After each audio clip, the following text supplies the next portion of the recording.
Next हम लोग क्या पढ़ेंगे, नेक्स्ट हम लोग पढ़ेंगे स्टैंडर्ड नॉर्मल डिस्ट्रीब्यूशन, है ना, ठीक है। नॉर्मल डिस्ट्रीब्यूशन क्या होता है वो कल आपको बता दिया था, ठीक है। तो आज हम लोग पढ़ेंगे वो स्टैंडर्ड नॉर्मल डिस्ट्रीब्यूशन, ठीक है ना, और इसी का हम लोग आगे क्वेश्चन में यूज करेंगे, इसी फॉर्मेट को यूज करेंगे, ठीक है ना। तो कल बताया था बाबू कि जो नॉर्मल डिस्ट्रीब्यूशन का जो प्रोबेबिलिटी डेंसिटी फंक्शन है उसको अगर एफ ऑफ एक्स इंडिकेट करते हैं बाबू, तो इसको कल बताए थे 1 बटा कितना बताए थे, सिग्मा अंडर रूट 2 पाई बताए थे, ठीक है। याद रखना, ठीक है ना, फॉर्मूला याद रखना, इंटू ई के पावर क्या बताया था बाबू, एक्स माइनस म्यू का स्क्वायर अपॉन, ठीक है बाबू, ई के एक्सपोनेंशियल ई के पावर अपॉन कितना 2 सिग्मा स्क्वायर, ठीक है। ये कल आपको हमने बताया था, ठीक है ना। ये तुम्हारा क्या normal distribution normal density function है ना सुधीर, ठीक है। तो 1 बटा सिग्मा अंडर रूट 2 पाई ई के पावर एक्स माइनस म्यू का स्क्वायर बटा कितना बाबू 2 सिग्मा स्क्वायर, है ना, ठीक है। तो ये मेरा क्या नॉर्मल डिस्ट्रीब्यूशन का ये है, ठीक है ना, नॉर्मल डिस्ट्रीब्यूशन का प्रोबेबिलिटी डेंसिटी फंक्शन है ना। तो स्टैंडर्ड किसको कहा गया बाबू, स्टैंडर्ड किसको कहा गया, स्टैंडर्ड बाबू इसी में अगर आप बाबू आप क्या कर दो, म्यू की वैल्यू 0 पुट कर दो बाबू, इफ बाबू म्यू इक्वल टू क्या पुट कर दो 0 पुट कर दो, एंड सिग्मा की वैल्यू क्या पुट कर दो बाबू 1 पुट कर दो। तो जो मेरा प्रोबेबिलिटी डेंसिटी फंक्शन ऑब्टेन्ड होगा कब, जब म्यू की वैल्यू यहाँ पे 0 पुट कर देंगे, सिग्मा की वैल्यू 1 पुट कर देंगे, तो जो एफ ऑफ एक्स ऑब्टेन्ड होगा उसी का नाम दे दिया गया स्टैंडर्ड नॉर्मल डिस्ट्रीब्यूशन, और कुछ नहीं कहा गया, ठीक है ना, आपको डराने के लिए इतना भयंकर नाम रखा गया। तो बाबू म्यू की वैल्यू यहाँ पे 0 पुट कर दीजिए और सिग्मा की वैल्यू क्या पुट कर दीजिए 1 पुट कर दीजिए, तो मेरा एफ ऑफ एक्स क्या ऑब्टेन्ड होगा, एफ ऑफ एक्स क्या ऑब्टेन्ड होगा बताइए, 1 बटा सिग्मा की वैल्यू 1 पुट कर देंगे बाबू, तो कितना हो जाएगा 1 बटा 2 रूट पाई हो जाएगा, हाँ सर। म्यू की वैल्यू 0 पुट कर दीजिए, तो ई के पावर कितना हो जाएगा बाबू माइनस एक्स हो जाएगा। म्यू की वैल्यू 0 पुट कीजिए ना यहाँ पर, तो क्या बचेगा एक्स का स्क्वायर बचेगा, ठीक है, बटा सिग्मा की वैल्यू 1 पुट कर दीजिए, तो क्या बचेगा 2 बचेगा। तो ये जो प्रोबेबिलिटी डेंसिटी फंक्शन है बाबू, ये जो प्रोबेबिलिटी डेंसिटी फंक्शन है, यही मेरा क्या है बाबू, यही मेरा है स्टैंडर्ड नॉर्मल डिस्ट्रीब्यूशन, ठीक है ना, यही बाबू क्या है स्टैंडर्ड नॉर्मल, यही बाबू क्या है स्टैंडर्ड नॉर्मल डिस्ट्रीब्यूशन, है ना, कुछ नहीं कहा गया। जो प्रोबेबिलिटी डेंसिटी फंक्शन है बाबू मेरे, उसी में आप क्या कर दीजिए, म्यू की वैल्यू 0 सब्स्टिट्यूट कर दीजिए, सिग्मा की वैल्यू 1 पुट कर दीजिए बाबू, तो जो मेरा प्रोबेबिलिटी डेंसिटी फंक्शन प्राप्त होगा उसी को क्या कहेंगे स्टैंडर्ड नॉर्मल डिस्ट्रीब्यूशन कहेंगे, ठीक है। अब इससे हमको फायदा क्या हुआ सर, इससे बहुत बड़ा फायदा हो गया बाबू, इससे हमको बहुत बड़ा, ठीक है ना, इससे हमको बहुत बड़ा फायदा हो गया, ठीक है ना, देखो ना कैसे बहुत बड़ा फायदा इससे हो गया, ठीक है ना, इतना करने के बाद, ठीक है, इससे हमको बहुत बड़ा एडवांटेज हो गया, ठीक है ना, बताते हैं कैसे, ठीक है। तो प्रोबेबिलिटी नॉर्मल डिस्ट्रीब्यूशन का कल हम ग्राफ आपको बताए थे, ठीक है ना, ग्राफ कल बताए थे ना, ठीक है ना, इसका जो ग्राफ बताया था बाबू बेल शेप ग्राफ बताए थे, ठीक है। तो उसी को थोड़ा नीचे एनालिसिस कर लेते कि नहीं, है ना। ये बाबू मेरा क्या है एक्स एक्सिस है, यहाँ पे नॉर्मल डिस्ट्रीब्यूशन का ग्राफ कैसे बन जाएगा, ये आपका इस तरह से बन जाएगा बाबू कि नहीं, ये आपका एक्स एक्सिस है ना, ठीक है। यहाँ मिडिल पॉइंट से बाबू सब तो ठीक है ना, चलिए ठीक ही है, अरे आप लोग परेशान कर दोगे, नहीं पढ़ाने दोगे, 7 बजे तक आते रहिएगा, ठीक है ना। प्रेम कुमारी तो डेली लेट आता, प्रेम तो कसम खा के बैठा है क्लास में कि हम ऐसा ना करेंगे, ठीक है ना, 5-15 से पहले, कल से उसको एंट्री ना देंगे, डेली लेट आता है, ठीक है बाबू। तो यहाँ पे आपको बताया कि मेरा क्या होता है मैक्सिमम पॉइंट होता है, तो मैक्सिमम पॉइंट से आप नीचे वर्टिकल लाइन ड्रा करो बाबू, ठीक है। तो ये जो पॉइंट होता था इसी को हम लोग क्या कहते थे म्यू कहते थे, यहाँ तक कि कल बताया था ना, कल ही को थोड़ा सा रिकैप करवा लेते, ठीक है, ठीक है सर। यहाँ पे बाबू इसको हम लोग राइट साइड को हमने 3 सेक्शन में डिवाइड किया था, ठीक है। बहुत बड़ा फायदा हो गया बाबू जब हम म्यू की वैल्यू 0 पुट कर दिए, सिग्मा की वैल्यू 1 पुट कर दिए, ये जो पॉइंट होता था बाबू कितना होता था म्यू प्लस सिग्मा होता था, ध्यान से देखिएगा, जो सेकंड पॉइंट आता था बाबू कितना आ जाता था म्यू प्लस 2 सिग्मा, और जो थर्ड पॉइंट आ जाता था बाबू, ठीक है, वो कितना आ जाता था म्यू प्लस 3 सिग्मा, कि नहीं। इसी प्रकार इधर लेंगे बाबू, है ना, आपका क्वेश्चन इसी से बनेगा, ठीक है ना, इसी से क्वेश्चन बनेगा। यहाँ जो बनेगा बाबू कितना हो जाएगा म्यू माइनस सिग्मा हो जाएगा, इधर प्लस सिग्मा म्यू के इधर माइनस सिग्मा, ठीक है। ये कितना हो जाएगा म्यू माइनस 2 सिग्मा हो जाएगा, कल बताया था, ठीक है।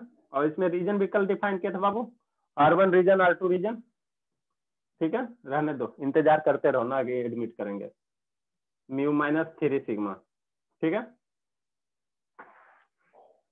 रहेगा आप लोग, कौन है, रुपेश, ठीक है। ये कल बताए थे। अब आपको हमने क्या कहा बाबू, अब आपको अब बात समझिए, ठीक है ना। यहाँ पे कहीं एक्स एक्सिस लिया था, ये एक्स एक्सिस से बाबू, तो इधर कहीं हमने क्या लिया था, बाई एक्सिस लिया था, ठीक है। इधर हमने क्या लिया था बाबू, बाई एक्सिस लिया था, है ना। अब हमने क्या किया बाबू, स्टैंडर्ड नॉर्मल डिस्ट्रीब्यूशन क्या हुआ, म्यू की वैल्यू 0 सब्स्टिट्यूट कर दिया। ये बाबू नॉर्मल डिस्ट्रीब्यूशन का कर्व है, ठीक है ना। ये मेरा क्या है, नॉर्मल डिस्ट्रीब्यूशन का कर्व है। अब इसी में बाबू हमने क्या किया, म्यू की वैल्यू 0 पुट कर दो, सिग्मा की वैल्यू 1 पुट कर दो, तो ये मेरा क्या हो जाएगा, 0 हो जाएगा। ये मेरा क्या हो जाएगा बाबू, 0 हो जाएगा। यहाँ क्या हो जाएगा, 0 प्लस सिग्मा की वैल्यू 1 पुट करते हैं, क्या आ जाएगा, 1 आ जाएगा, 2 आ जाएगा, यहाँ से 3 आ जाएगा। ये मेरा -1 आ जाएगा, -2 आ जाएगा, -3 आ जाएगा। तो इसका फर्दर बाद बाबू, इसका फर्दर अगर ग्राफ बनाएंगे बाबू, कब, जब म्यू की वैल्यू 0 पुट कर देंगे, सिग्मा की वैल्यू 1 पुट कर देंगे, ठीक है ना। तो इसका फर्दर ग्राफ मेरा कैसा बनेगा बताइए। इसका फर्दर बाद जो ग्राफ, आप लोग इतना लिखिए फिर बता रहे हैं, जल्दी लिखिए। अब म्यूट कर लो क्या बाबू। पढ़ा रहे हैं सर? प्रोबेबिलिटी बाबू, प्रोबेबिलिटी इलेक्ट्रॉनिक्स का नहीं है ना पढ़ना है सर? नहीं बाबू, ठीक है सर। ठीक है बाबू, लिखिए बाबू जल्दी से इतना, ठीक है ना। इसके बाद ऊपर इरेज करेंगे तो फिर बताएंगे आपको। स्टैंड, ये नॉर्मल प्रोबेबिलिटी डेंसिटी का ये कर्व है ना। फर्दर बाबू इसमें हम क्या करेंगे, म्यू की वैल्यू 0 पुट करो, सिग्मा की वैल्यू 1 पुट करो, तो ग्राफ मेरा कैसा ऑब्टेंड होगा बताइए आप लोग, जल्दी कीजिए। इधर मेरा थोड़ा सा स्पेस बच रहा है ना, इतना में मेरा काम हो जाएगा। देखिए बाबू, इसी में म्यू की वैल्यू 0 पुट करते तो ये 0 हो जाएगा, सिग्मा की वैल्यू 1, म्यू की वैल्यू 0 तो 1 आ जाएगा, यहाँ सिग्मा की वैल्यू 1 2 आ जाएगा, यहाँ 3 आ जाएगा, आएगा ना। यहाँ -1 आ जाएगा, -2 आ जाएगा, -3 आ जाएगा, आएगा जी सर, आएगा, आराम से आएगा। तो इसको फर्दर अगर ग्राफ को इसको इसके नीचे लिखेंगे बाबू, इसके नीचे अगर ग्राफ बनाएंगे तो हम लोग, स्पेस मेरे पास इधर ही बच रहा ना, ठीक है।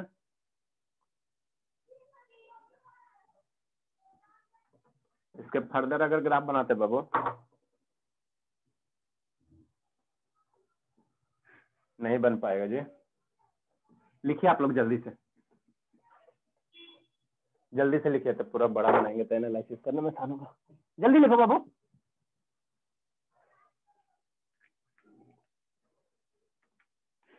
लिख लिए सभी? नहीं सर। लिखिए जल्दी।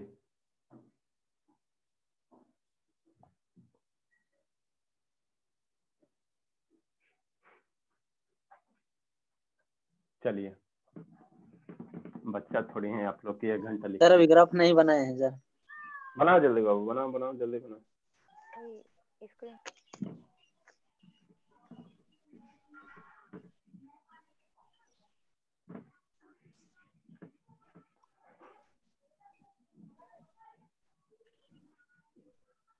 एक क्वेश्चन इससे 6 मार्क्स का फिक्स है, ठीक है ना। अब कोई बनाइबे नहीं करता है, आधा स्टूडेंट क्या, तब ना कैरी लगता आप लोग को, कोई बनाइबे नहीं करता, समझ में नहीं आता है।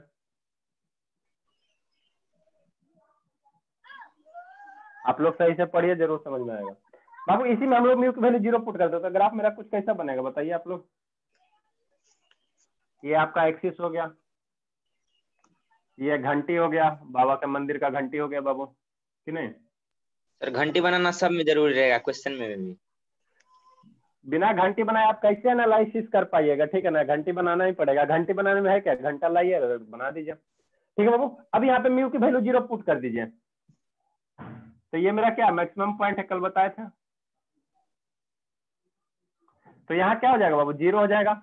पुनः सेकेंड रीजन जो आएगा मेरा बाबू, यहाँ कुछ ऐसे करके आएगा। तो यहाँ पे म्यू की वैल्यू 0 पुट कीजिए, सिग्मा का वैल्यू 1, तो क्या आ जाएगा, 1 आ जाएगा। यहाँ पे कितना आ जाएगा, म्यू की वैल्यू 0, सिग्मा की वैल्यू 1, तो 2 आ जाएगा। और यहाँ पे बाबू म्यू की वैल्यू 0, सिग्मा की वैल्यू 1, तो कितना आ जाएगा, 3 आ जाएगा। कुछ ऐसा ही पार्ट बाबू इधर होगा।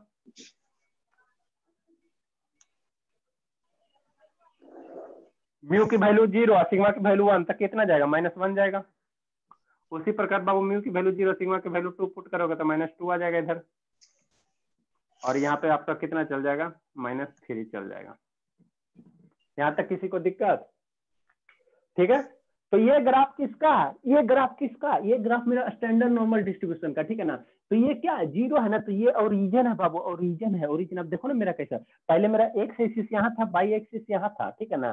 जैसे म्यू की वैल्यू 0, सिग्मा की वैल्यू 1 पुट कर दिया, स्टैंडर्ड नॉर्मल डिस्ट्रीब्यूशन में कन्वर्ट कर दिया बाबू, तो अब आपका एक्स एक्सिस कौन सा हो जाएगा, एक्स एक्सिस तो यही रहेगा बाबू, यही मेरा क्या होगा, एक्स एक्सिस होगा, और यही मेरा क्या बन जाएगा बाबू, जेड स्कोर बन जाएगा। बता रहे हैं कैसे बना जाए, यही मेरा एक्स एक्सिस होगा, वही मेरा क्या बन जाएगा, जेड स्कोर बन जाएगा, और ये आपका क्या बन जाएगा बाबू, वाई एक्सिस बन जाएगा। बात समझ में आती है क्या इससे, क्योंकि ये ओरिजिन है ना, अरे यहाँ 0 है, यहाँ 1 है, 2 है, 3 है, यहाँ -1 है, -2 है, तो ये 0 हो गया, तो मतलब क्या हो गया, वाई एक्सिस हो गया। नहीं एकदम समझता, एकदम कसम खा के क्लास में बैठ भी गया था। ठीक है बाबू, ये आपका क्या हो गया, 0 हो गया, 0 0 कोऑर्डिनेट हो गया कि नहीं। देखो ना हमको कितना बड़ा फायदा हो जाएगा ऐसा करने से। ये आपका कितना हो गया, वाई एक्सिस हो गया, है ना। अब हम क्या कुछ देख रहे हैं, खुली आंखों से, आंख खोलो, तीनों आंख खोलो, एगो यहाँ वाला खोलो, ठीक है। तो देखो बाबू मेरा क्या है, ये मेरा बाई एक्सिस हो गया, तो बाई एक्सिस के अलोंग मेरा कर्व क्या है, सिमेट्रिकल है, मतलब क्या, आधा पार्ट कर्व का इधर है, घंटी का आधा बाबू एक्स एक्सिस के साइड में है, और दूसरा घंटी का दूसरा पार्ट मेरा बाबू क्या, माइनस एक्स एक्सिस के साइड में, ठीक है ना। तो अब हमको क्या होगा बाबू, एनालिसिस करना, अब हमको एनालिसिस करना, तो कोई भी क्वेश्चन का बाबू एनालिसिस करना आसान होगा। यहाँ पे हमको एनालिसिस करने के लिए हमको पूरा एनालिसिस करना पड़ता है, पूरा कर्व का, क्योंकि मेरा बाई एक्सिस इधर था। जैसे हम इसको स्टैंडर्ड नॉर्मल डिस्ट्रीब्यूशन में कन्वर्ट किए, तो मेरा जो एक्सिस है वो शिफ्ट हो गया, एक्सिस मेरा कहाँ हो गया, इस कर्व को उठा के बाई एक्सिस पे अथी कर दो, बाइसेक्ट कर दो, ठीक है ना, बाई एक्सिस के लो, तो यही ना मेरा बनेगा, ठीक है। यहाँ तक किसी को दिक्कत। देखो बाबू ये जेड स्कोर कैसे आया, जेड स्कोर कैसे आया, तो जेड स्कोर की वैल्यू कल आपको बताए थे, क्या बताए थे सर, एक्स, ठीक है, x minus mu upon sigma. तो म्यू की वैल्यू 0 पुट कर दो, सिग्मा की वैल्यू 1 पुट कर दो बाबू। म्यू की वैल्यू 0, स्टैंडर्ड नॉर्मल डिस्ट्रीब्यूशन क्या है, म्यू की वैल्यू 0 और सिग्मा की वैल्यू 1, है ना। तो जेड बराबर क्या बन जाएगा, बचेगा बाबू, एक्स से बने बचेगा ना, तो यही जेड है ना, ये मेरा बाबू क्या जेड स्कोर है, ये मेरा बाबू क्या था, जेड स्कोर था, जेड स्कोर था, है ना।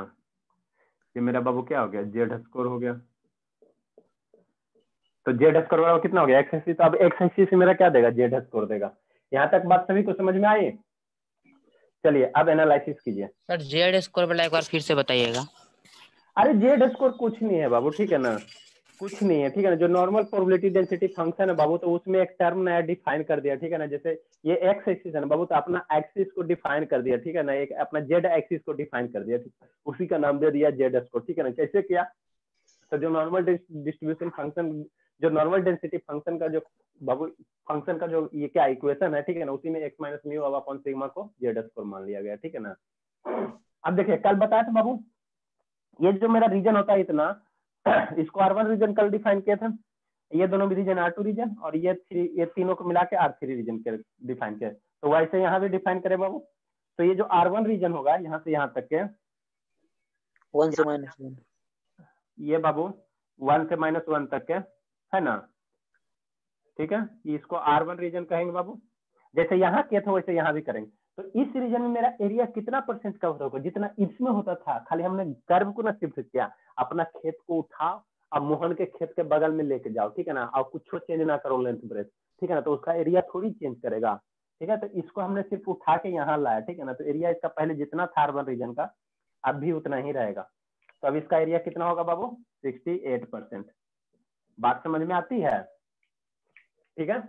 और ध्यान शांति से सुनो, ये बाबू कर्व ये बाई एक्सिस के अलॉन्ग सिमेट्रिकल है, तो 50% इधर एरिया मेरा कवर होगा, इधर सर इधर इतना, ये मेरा इधर जो एरिया टोटल कवर होगा बाबू, इधर बाई एक्सिस के इधर पॉजिटिव एक्सिस में मेरा कितना टोटल एरिया कवर होगा, 50% कवर होगा, ठीक है। इसी को हम लोग क्या लिख सकते हैं, 0.5 लिख सकते हैं, कोई आपत्ति। अब 50% बाबू मेरा इधर टोटल एरिया कवर होगा, माने टोटल एरिया, इस घंटे का टोटल एरिया अगर 100% मानोगे या 1 यूनिट मानोगे बाबू, तो आधा इधर कवर होगा और आधा इधर कवर होगा। ये सब का इसमें हमको यही एरिया का ही कंसेप्ट है, ठीक है ना। 50% मेरा इधर कवर होगा, जिसमें बाबू R1 रीजन क्या होगा, ये वाला एरिया को R1 रीजन कहेंगे। ये वाला घंटे आपने बना लिया होगा, इसको इरेज करते हैं। क्वेश्चन देंगे ना तो थोड़ा ज्यादा सही रहेगा, दे रहे हैं क्वेश्चन आप लोग को।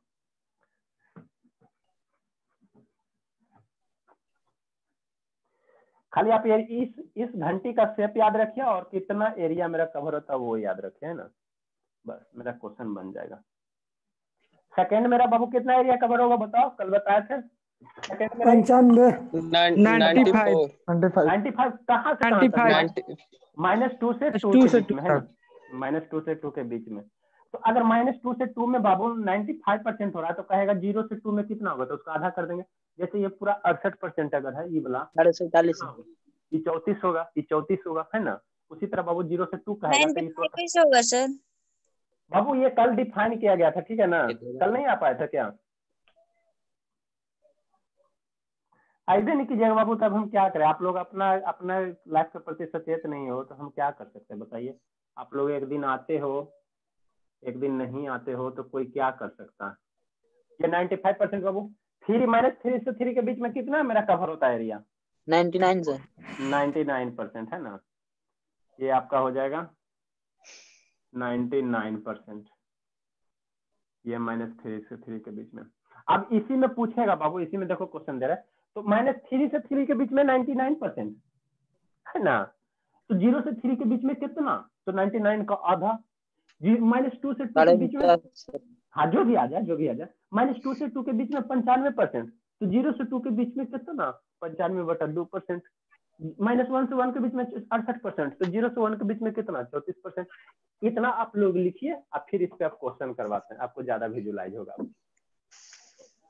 अब इस पे क्वेश्चन करवाते हैं बाबू, देखिए कैसे क्वेश्चन होता है।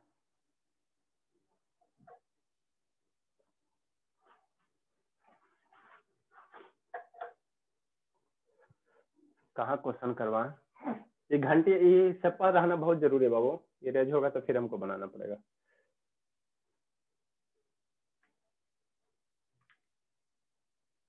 अगर 4 रहती तो सर -4 से 4 के बीच नहीं कितने बाबू वैसा वैसा आपको नहीं पूछेगा, ठीक है ना। इसका जो एरिया है बाबू ये डिफाइन किया गया तीन पार्ट में जो मेरा एरिया है -3 से 3 99% कवर हो जाता है, ठीक है ना। उसके बाद ये चौथा पार्ट नहीं डिफाइन किया गया, ठीक है ना, उस टाइप से आपको आएगा ही नहीं। 4 4 5 5 ऐसे नहीं आएगा, ठीक है ना, क्योंकि मेरा इतना ही में मेरा जो टोटल एरिया है वो 99% कवर हो रहा है, ठीक है ना। तो 1% के लिए एनालिसिस और कॉम्प्लिकेट हो जाएगा, इसलिए उसको मैथमेटिशियन ने छोड़ दिया। 3 पार्ट में, इधर एरिया को 3 पार्ट में डिवाइड किया, इधर एरिया को 3 पार्ट में डिवाइड किया। एक क्वेश्चन हमको लिखना है बाबू, कहाँ हम लिखें, कहाँ में रटेगा, यहाँ पे कोशिश कर रहे हैं लिखने की छोटा छोटा में, है ना। क्या बाबू, find the probability of the standard normal distribution, find the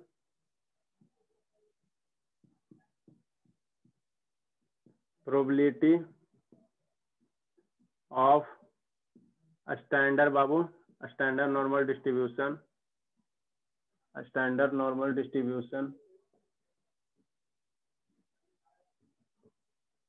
find the probability बाबू of a standard normal distribution curve, standard normal distribution curve बाबू। कौन सा कर्व हमको बनाना, ये स्टैंडर्ड नॉर्मल डिस्ट्रीब्यूशन का कर्व बनाना, यही वाला कर्व बनाना। Find the probability of standard normal distribution curve in given region, ये सब हाल ही कहीं आपको कोई बताइबे न करेगा, ठीक है ना, इतना कौन टेंशन लेना चाहता है। पहला बाबू इसमें 6-7 गो क्वेश्चन है, ठीक है ना, 5-6-7 गो, ठीक है ना, इतना हम लोग सीख कर लेंगे तो कंसेप्ट मेरा क्लियर हो जाएगा। कहाँ लिखें, कोशिश करते हैं बाबू। पहला जो रीजन दिया बाबू, 1 नंबर जो रीजन दिया हुआ है, जेड की वैल्यू कहाँ से कहाँ तक, 1 से -1 से बाबू जेड की वैल्यू 1 तक दिया हुआ। 2 नंबर बाबू, रीजन आपको दिया -1 से 1 तक। 2 नंबर बाबू 0 से लेस देन जेड की वैल्यू और लेस देन 1। 3 नंबर बाबू -1 से 1 इक्वल टू कर दीजिए। 3 नंबर आपका क्या करा, जेड की वैल्यू ग्रेटर देन 1। 4 नंबर बाबू -2 से 2 के बीच में, -2 से जेड की वैल्यू -2 के बीच में। 5 नंबर आपका क्या करा, 0 से 2 के बीच में। 0 से 2 के बीच में। ये क्वेश्चन है 5 गो, 5 और है अभी। फिर 6 नंबर बाबू, 6-7 गो क्वेश्चन है जेड की वैल्यू ग्रेटर देन 2 के लिए। और 7 नंबर बाबू, 7 नंबर जेड की वैल्यू ग्रेटर देन 0.78 के लिए, है ना। तो 5 में क्या लिखे हैं? Find the probability of standard normal distribution curve. ये आपका standard normal distribution in the given region. इतना रीजन दिया हुआ, एक का बाबू -1 से 1, दूसरा क्वेश्चन है वो 0 से 1 के बीच में, तीसरा नंबर क्वेश्चन जेड की value greater than equal to 1 है बाबू, चौथा क्वेश्चन है -2 से 2 के बीच में, पांचवा क्वेश्चन है बाबू 0 से 2 के बीच में जेड की वैल्यू, और छठा क्वेश्चन जेड की वैल्यू ग्रेटर देन 2 और 0.78 है। 7वां नंबर।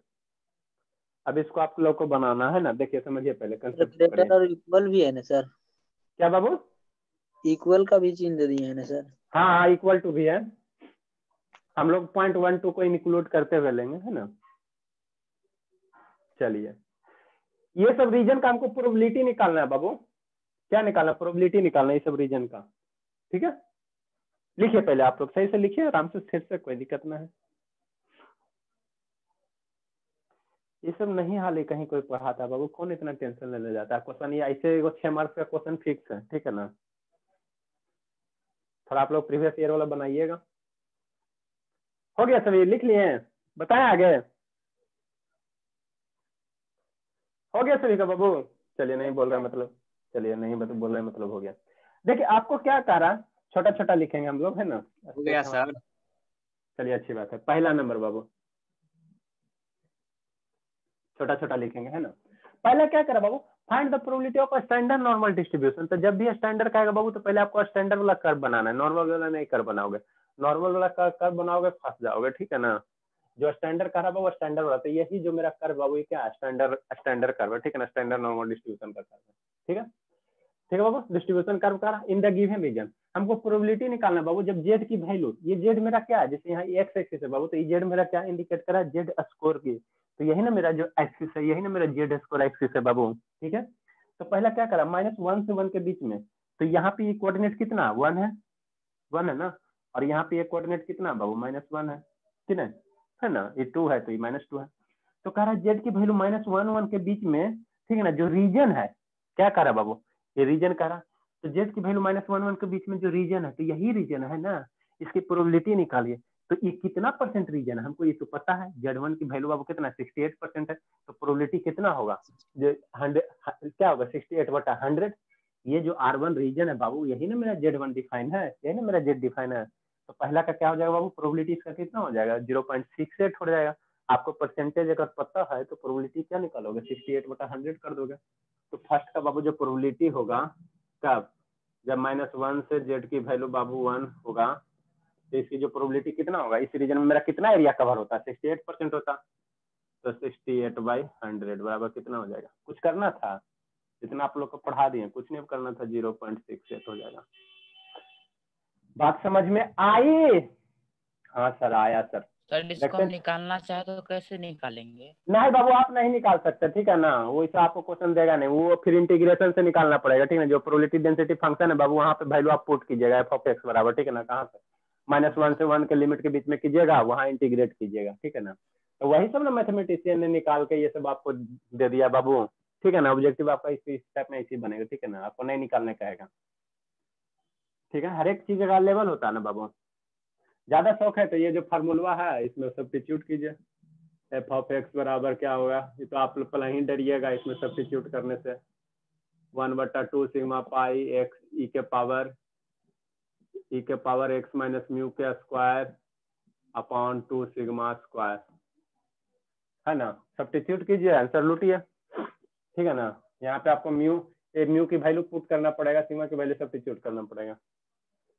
इसीलिए अब आपको क्या किया ना, रेडीमेड तैयार के दे दिए, खाली आपको ध्यान रखना, आंसर लिखना।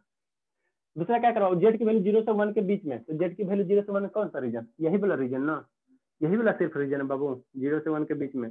तो ये टोटल 68% है, तो ये कितना होगा 34% होगा। तो प्रोबेबिलिटी है बाबू, सब चीज हम बता दिए आपको, ठीक है ना।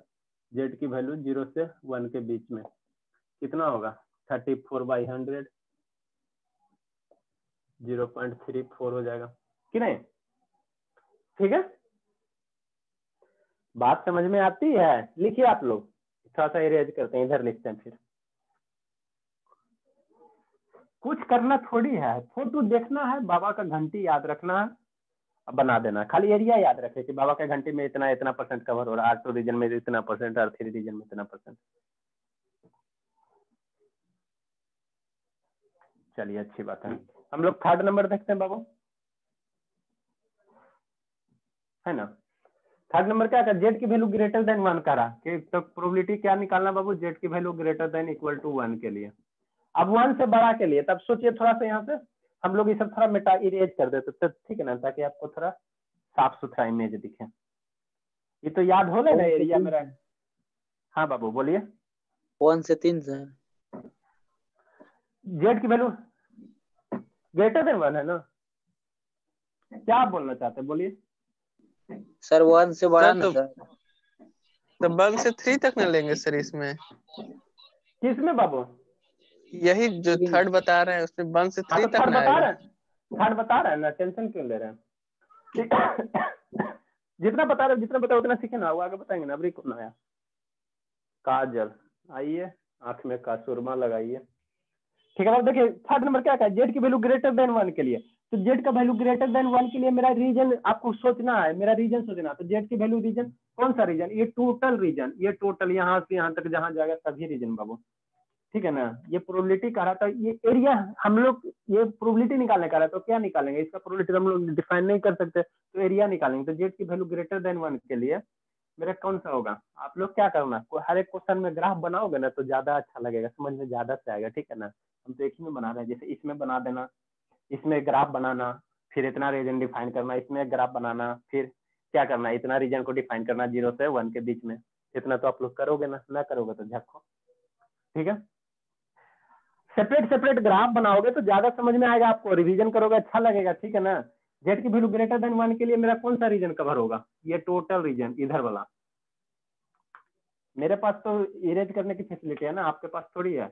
ये बाबू टोटल रीजन, इधर से इतना, इधर से इतना, ये टोटल रीजन, इधर भी आएगा, इधर भी आएगा, ये वाला भी रीजन आ जाएगा। ये टोटल रीजन कवर होगा। बात समझ में आती है? जेड का 0.155। चलिए जी ठीक है, जो भी। तो अब हमको कैसे इसको निकालेंगे? ठीक है, तो देखो बाबू, अब शांति से सुनो। 0 से लेकर यहाँ तक के, 0 से लेकर यहाँ तक के कितना मेरा एरिया कवर होता है? 50%। 0 से बाबू यहाँ तक हमको क्या निकालना? ये ग्रीन कलर वाला रीजन निकालना है। तो कैसे निकालोगे? तो जो हमारे पास डाटा अवेलेबल है उसी निकालना। ठीक है ना? उसी से निकालना। तो 0 से यहाँ तक इस छोर से अंतर तक 50% एरिया कवर होता है। और उसमें से अगर ई वाला एरिया घटा देंगे, ई वाला घटा देंगे तो मेरा ई वाला टोटल ना निकल जाएगा। अरे यहाँ से यहाँ तक 50%, उसमें से ई वाला एरिया घटाओ ना, तो ये एरिया कितना आएगा? ये एरिया -1 से 1 में 68% आता है, तो 0 से 1 में 34% आएगा ना। इसकी वैल्यू 16% सर घटा के 0.34 आया। ठीक है, तो जो रिक्वायर एरिया आएगा बाबू कितना आ जाएगा? 0.5 में समझ में आता है -0.34।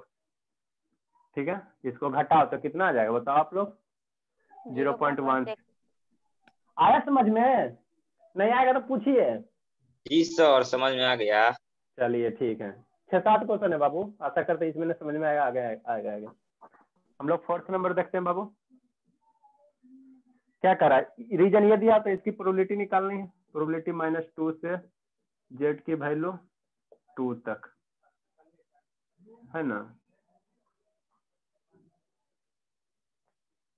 ठीक है, चलिए तो -2 से 2 के बीच में, तो -2 से 2 के बीच में निकाल लीजिए। -2 से 2 के बीच में कितना एरिया कवर होता है? बोलो तो अंशु, एकदम नहीं पड़ता, मुंह तोड़ देंगे। बोलो तो अंशु, -2 से 2 के बीच में कितना एरिया कवर होगा? 95% सर।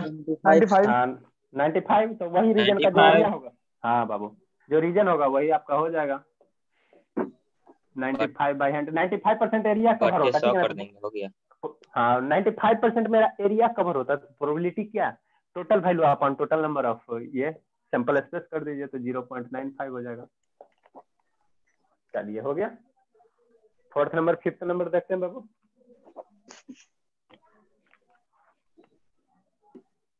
5th नंबर क्या करा? 0 से 2 कितना होगा बताओ अंशु? 0 से 2 प्रोबेबिलिटी ऑफ 0 से 2 बताओ, आप तो इतना बता दिए। 0.475 47.5 सर। 47.5। अरे मेरे बाबू 0.475 बाबू काहे नहीं सही से पढ़ते हो? यही तो जीरो होता है आप पॉइंट लोग। Four seven.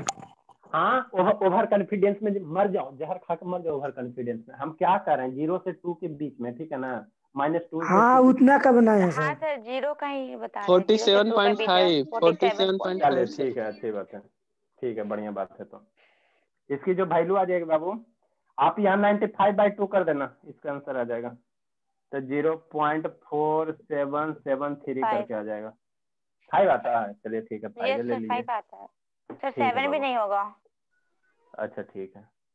अरे 95/2 कर लो ना, हाथ कंगन को आरसी क्या, हाँ सर, हो गया सर, हो गया पढ़े सर। लिखे को फारसी क्या कि नहीं बाबू? कहाँ गया? 475 सिर्फ आएगा 475। 95/2 47.5 आएगा। तो उसको सर, दशमलव में 0.475। 81.5 आएगा। कौन सा बाबू? ठीक है ना। अब हम लोग क्या पढ़े बाबू? छठा नंबर, 6 नंबर क्या करा? प्रोबेबिलिटी ऑफ जेड की वैल्यू ग्रेटर देन 2 के लिए। कितना आसान है। अब जेड की वैल्यू ग्रेटर देन 2 के लिए बाबू, तो आप लोग सोचिए, मेरा जेड की वैल्यू ग्रेटर देन 2 के लिए, इसको इरेज कर देता है ना यहाँ से।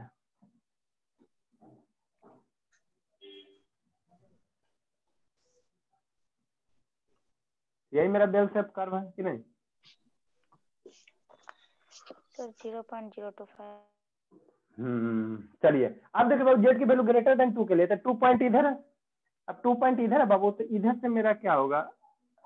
हमको एरिया क्या क्या निकालना? इधर वाला एरिया टोटल निकालना, इधर वाला टोटल एरिया निकालना। 2 से ग्रेटर यही है ना, यही एरिया टोटल इस साइड का निकालना बाबू, ठीक है। तो कैसे निकालोगे? तो हमको तो 2 से इधर वाला नहीं पता है, लेकिन 0 से इन्फिनिटी तक के पता है बाबू। 0 से इन्फिनिटी 0.5 है, और 0 से 2 के हमको पता है, 0 से 2 भी हमको पता है ना, इसका हमको पता है ना वो। -2 से 2 95, तो 0 से 2 कितना? 4.75। तो अगर 0.5 में बाबू यहाँ से 0.5 होगा टोटल, नहीं ई वाला घटा दोगे तो ई वाला नहीं आ जाएगा। तो इसको कितना लिखेंगे बाबू? 0.5 - 0.475। इसकी वैल्यू आप लोग कीजिए, कितना आ जाएगा? 0.5 - 0.47 0.025 होगा। 0.025 आता है बाबू। कैसे आप यस लोग सर। कैलकुलेट चलाते, कैसे चलाते हो सर आ तो कैलकुलेट? गया। नहीं, वो यशवंत बोला ना। नहीं हम अगले वाले के सब कर चुके थे। अगला वाला कहाँ आप कर दीजिएगा, इसका कैसे कर दीजिएगा बताइए? इसका आप कैसे कर दीजिएगा? लिखिए आप लोग यहाँ तक। उसका करने के लिए हमको मैं उसको हाफ कर दिए थे सर, उसमें से इसको घटा दिए थे। लिखिए जल्दी से। 7वां नंबर बाबू, 7वां नंबर बनाइए, दिमाग लगाइए। 7 नंबर में बाबू, आप लोग के पास मैथ का कोई बुक है?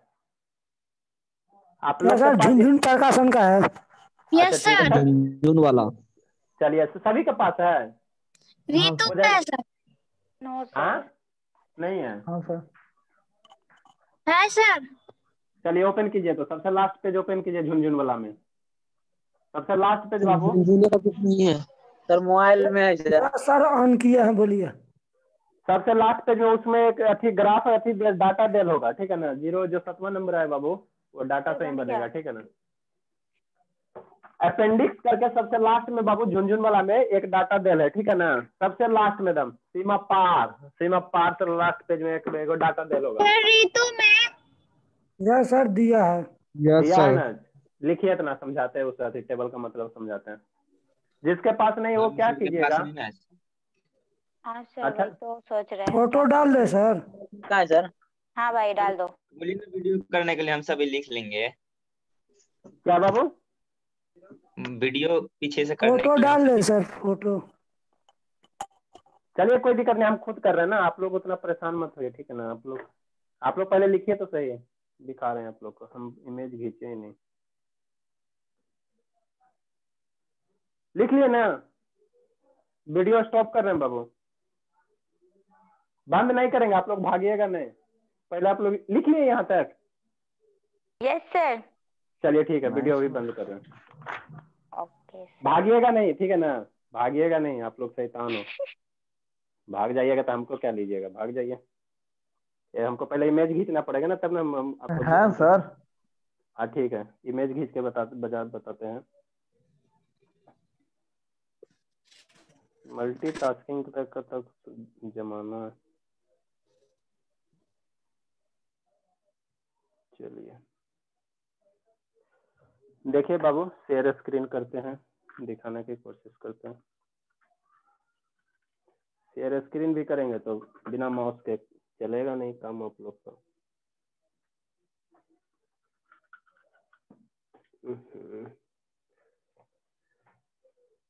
सर पेड ग्रुप में डाल दिए हैं सर पिक्चर। चलिए ठीक है, कोई दिक्कत नहीं, सब समझ लेगा। पेड ग्रुप में वहां से इसका नहीं समझ पाएगा। ठीक है बाबू, डिस्प्ले दिख रहा है ना सभी को? चलिए अच्छी बात है। दिखाई तो दे रहा है सर, बहुत अच्छा। हाँ बाबू दिखाई देगा ही। ये आपको टेबल दिखाई दे रहा है ना? Yes sir. हाँ बाबू, तो देखिए आपका क्या डाटा दिया हुआ, 7 नंबर क्वेश्चन देखिए 0.78 दिया हुआ है। Yes sir. हाँ तो पहले हम लोग कहाँ खोजेंगे, हम लोग 0.7 खोजेंगे, ठीक है ना। आप लोग जूम कर सकते हैं, नहीं तो हम ही जूम करते हैं। तो ये मेरा क्या बाबू 0.7 है ना, देखिए 0, ठीक है। ये 0.0 से स्टार्ट है, 0.0, 0.01, 0.3, 0.4। कर्सर दिख रहा है आपको? Yes sir. हाँ चलिए अच्छी बात है। तो 0.5 बाबू, 0.6, 0.7। Yes sir. हाँ तो 0.7 है ना बाबू, तो 0.78 है। तो हम लोग फर्स्ट हम लोग टेबल कैसे देखेंगे, ये क्वेश्चन आपको इसका डाटा देगा, ठीक है ना, टेबल नहीं देगा एग्जाम में बाबू, आपको इसका डाटा देगा, ठीक है ना। हम आपको टेबल दिखाने के लिए बता रहे हैं। तो 0.7 हो गया। उसके बाद क्वेश्चन में क्या है बाबू, 0.78 है। क्वेश्चन में 0.7 है, तो हम लोग पहले 0.7 पे आएंगे, और उसके बाद यहाँ से देखिए आठवां पे जाइए। तो ऊपर में देखिए यहाँ पे दिया 0, 1, 2, 3, 4, 5, ठीक है। यहाँ से 8 है बाबू, 8 है ना। तो यहाँ पे जो आपको ये दिया हुआ बाबू, ये जो कलर किया हुआ है, ठीक है ना, यही है टेबल, ठीक है ना। 0.78 के कोरस्पॉन्डिंग एरिया जो कवर होगा बाबू, यही ना एरिया मेरा, यही ना नॉर्मल डिस्ट्रीब्यूशन है। ये जो कर्व नहीं दिख रहा घंटी कर्सर वाला, हाँ बाबू, तो ये जो 0.78 है, तो मेरा एरिया आप कैसे निकालोगे? 0.7 यहाँ पे मान लो कोई पॉइंट आएगा 1 से छोटा 0.78, तो उसकी वैल्यू जो एरिया क्या आएगा बाबू, 0.2823 आएगा। बात समझ में आया? जैसे आपको 0.79 देखना है, तो पहले हम लोग क्या करेंगे, पहले 0.7 पे जाइए, और उसके बाद यहाँ से 9 पे जाइए, तो ये वाला आ जाएगा 0.2852 आ जाएगा, है ना। तो ये लास्ट पेज में दिया रहता है, नॉर्मल डिस्ट्रीब्यूशन का टेबल आपको दिया रहता है। समझ में आया सभी को बात? Yes sir. चलिए ठीक है। एग्जाम में भी दिया होगा बाबू, एग्जाम में आपको डाटा सीधे दे देगा। 0.78 का जैसे 0.28 है, 2823 है ना, ये 0.28283 है ना, ये डाटा आपको दे देगा। टेबल नहीं देगा बाबू, इतना एक पेज वो क्यों बर्बाद करेगा, गवर्नमेंट है ना, नहीं वो एगो पेज बर्बाद करेगा, ठीक है ना। वो सीधे डाटा दे देगा, इतना वैल्यू दे देगा इसका। हाँ तो बस इतना आंसर लिख देना है, उसके बाद अपना थोड़ा दिमाग लगा के लिखना है, ऐसे नहीं लिख देना, ठीक है ना। ठीक है बाबू, चलिए अच्छी बात है, इसको एंड करते हैं।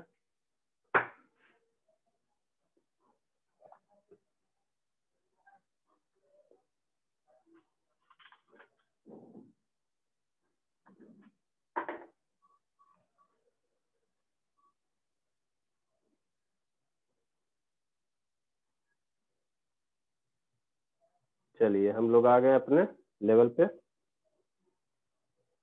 ठीक है।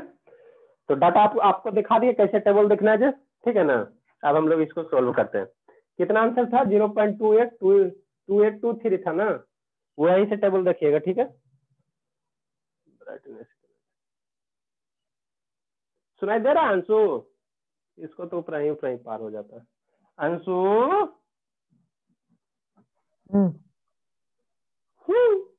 ये क्या बोलिए बोलिए, नहीं समझ में आ रहा? आधे आता ना, आधा आ रहा है, पूरा थोड़ी आता। हे देवा देवा, लेट से आता है। राम को लगे क्या क्या क्वेश्चन आएगा ना तो फिर ऊपर मतलब देखना 5-10 ऐसे, ऊपर देखना ऐसे करके, ठीक है ना। तो मेरा 7 नंबर क्या करा बाबू, देखो 0.78 से बड़ा, ठीक है ना। तो 0.78 से कौन सा बड़ा होगा, देखो यही मेरा घंटी बनाना बाबू, बाबा का घंटी बनाना, ठीक है ना।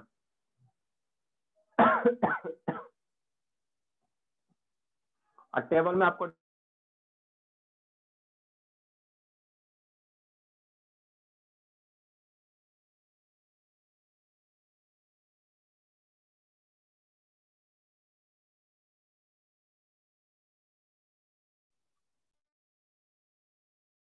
.78 इक्वल टू, ठीक है। तो 0.78 कहाँ होगा, 1 पे यहाँ है। अब बात समझो, 1 यहाँ है तो इस 0 यहाँ है तो इसके बीच में ना 0.78 होगा बाबू कहीं पे। अरे ये 1 है, यहाँ 0 है तो इसके बीच में ना होगा कहीं, मान लो यहाँ पे 0.7 है।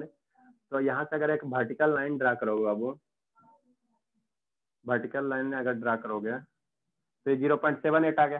तो इससे बड़ा वाला एरिया आपको कौन सा ग्रेटर देन कर रहा है, तो 0.78 से क्या, यही आपका वैल्यू मान लो 0.78 है, ठीक है ना। 1 से छोटा ही होगा ना, तो उससे ग्रेटर देन, तो ग्रेटर देन कौन सा एरिया कवर होगा, ये टोटल रीजन, ये टोटल रीजन बाबू, इधर वाला टोटल रीजन कवर होगा, ठीक है, ठीक है। यही टोटल रीजन का आपका एरिया निकालना है ना। तो हम कैसे निकालेंगे, तो वो जो डाटा अभी आपको दिखाएं बाबू, जो अभी आपको टेबल दिखाएं, वो कहाँ से था, वो प्रोबेबिलिटी डेंसिटी फंक्शन आप ध्यान से तो देखे नहीं, है ना, ठीक है। जो अभी आपको टेबल 0 से दिखाएं Z बाबू, तक था सर। हाँ बाबू 0 से Z तक था, ठीक है। यही है प्रोबेबिलिटी डेंसिटी फंक्शन। इतना परेशानी कोई नहीं मोल लेना चाहता, यह है। तो वो जो अभी आपको टेबल दिखाएं बाबू, जैसे मान लो 0.778 है, तो वो जो 0.78 के कोरस्पॉन्डिंग जो टेबल में वैल्यू आया था 0.2823 आया ना, तो ये कौन सा रीजन देगा, यहाँ पे मान लीजिए 0.78 है बाबू, तो ये रीजन देता है, 0 से ये कवर वाला रीजन देता है। आप जो भी निकालोगे ना वो 0 से कवर वाला रीजन देगा। बात समझ में आ रही है। 0.78 के कोरस्पॉन्डिंग जो टेबल में आया डाटा, तो वो मेरा कौन सा रीजन कवर करेगा, वो 0 से जहां तक रहेगा, जैसे 0.1 रहेगा, जैसे 1 रहेगा तो 1 में आप देखना टेबल, ठीक है ना। यहाँ पे मान लो कहीं 1 होगा तो ये 1 आएगा बाबू, तो कौन सा रीजन कवर होगा, 0 और 1 के बीच में, यह ध्यान देना, 0 और 1 के बीच में इतना रीजन कवर होगा। तो 0.78 के कोरस्पॉन्डिंग जो डाटा आपका दिया है टेबल में, कौन सा रीजन दिया हुआ, तो वो 0 और 0.78 के बीच वाला एरिया कवर करके दिया हुआ, ठीक है ना। इधर वाला ना दिया हुआ मेरे बाप ने, इधर ना दिया हुआ, इधर वाला दिया, सिर्फ इतना सुन दिया हुआ, इतना सुन दिया हुआ, ये वाला सिर्फ दिया हुआ, ठीक है। सिर्फ ये वाला ब्लैक कलर वाला दिया, इसकी वैल्यू कितनी दी हुई है, 0.78 के करस्पॉन्डिंग एरिया 0.23, तो टोटल एरिया 0.5, यहाँ से यहाँ तक अंतिम सीमा तक कितना, ये टोटल एरिया अंतिम सीमा तक बाबू 0.5, ठीक है। ये तो आपको पता ही है, अभी बताएं 50% इधर 50% इधर है ना, ठीक है सर। और इतना एरिया 0.28 कहाँ से, टेबल से, तो ये टेबल से, तो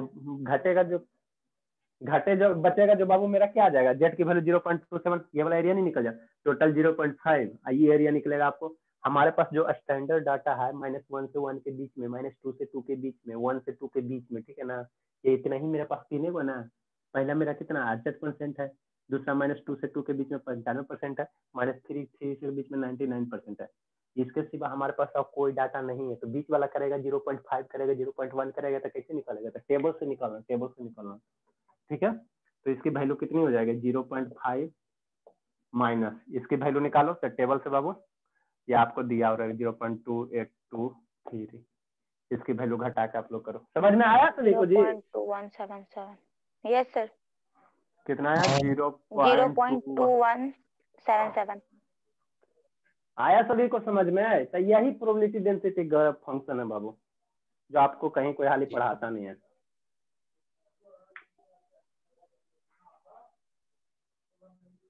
लिखिए, कल अब हम लोग यहीं पे आज रहने देते हैं ना, कल हम लोग क्वेश्चन करेंगे, 1-2 क्वेश्चन और करेंगे, है ना, उसके बाद आपका प्रोबेबिलिटी खत्म हो जाएगा, फिर देखते हैं, ठीक है ना। जितना भी से आप लोग जो प्रीवियस ईयर में पूछल है नॉर्मल डिस्ट्रीब्यूशन वाला, उसको थोड़ा सा देखिएगा बना के, बनता है कि नहीं बनता है ना। कुछ नहीं करना रहता बाबू, घंटी बाबा का घंटी बनाना है, ठीक है ना। और जैसे जैसे क्वेश्चन कर रहा है वैसे वैसे हमको प्रोसीड करना। आप 3 को वैल्यू हमको याद रखना।